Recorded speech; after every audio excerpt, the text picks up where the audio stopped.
Zdravím vás. Rozhodla som teda toto video bude zamerané na to, ako vyhodnotiť album Helper, pretože niektorí ľudia stále tomu nepochopili, čiže nevedia, ako to vyhodnotiť. Začneme tým, že si dáte postavu. Kliknete na postavu. Dáte si nástroje a kliknete na nástroje pre vývojárov.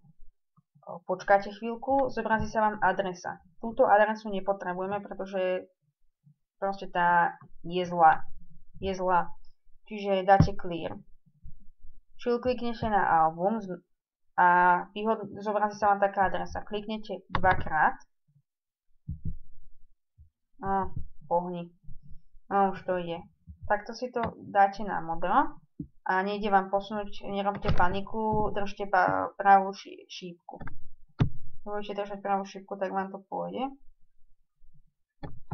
Dáte práve tlačítko kopírovať. Zatiaľ si dáte SFTools, vyberete si svet, na ktorom hráte, dáte si vyhodnotiť moje album, takto si to dáte na modro. Dáte vložiť, tuto sa vám takéto čísla, takéto niečo, takéto niečo sa vám tu objaví, dajte to vyhodnotiť. Chcem vám povedať to, že album vám vyhodnotí hoci ktorý deň, ale tie typy, že kto to, príklad tieto typy, že chcete vedieť, kto má toto na sebe oblečené, tak tie typy vám pôjdu len cez víkend.